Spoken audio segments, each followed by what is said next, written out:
Au Tchad, les assises du 2e Forum national inclusif qui s'est déroulé du 29 octobre au 1er novembre 2020 à N'Djamena ont recommandé la refondation de l'appareil judiciaire pour établir un état de droit fort. Les participants estiment qu'il faut protéger les magistrats physiquement et par les lois, renforcer davantage les textes de lutte contre les corruptions en milieu judiciaire et transformer les centres pénitentiaires en un véritable outil de réinsertion sociale.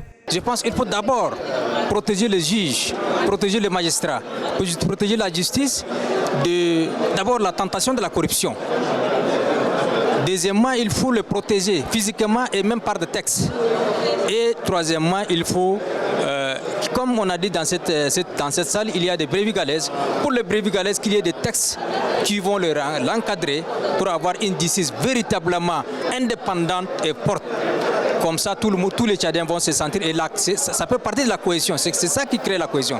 Les assises du 2e Forum national inclusif ont aussi recommandé de limiter les pratiques de DIA, qui est une compensation financière versée par l'auteur d'un crime à la famille de la victime. Elles ont également demandé la réhabilitation des institutions judiciaires, notamment la Cour des comptes et le Conseil constitutionnel, qui ont été supprimés en 2018 dans le cadre des réformes du régime politique et réaménagement des grandes institutions de l'État.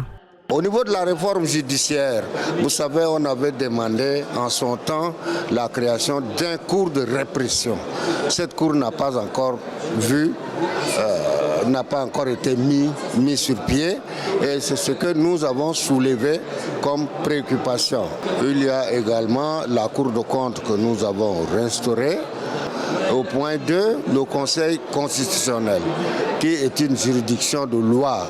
Par ailleurs, une partie des participants issus des partis politiques de l'opposition et de la société civile a réclamé la création d'un cours de répression des crimes économiques et financiers pour mieux assainir la gestion des deniers publics. Mais ceux issus de la majorité présidentielle estiment qu'il existe déjà des organes d'État dédiés à l'inspection et à la répression des malversations financières.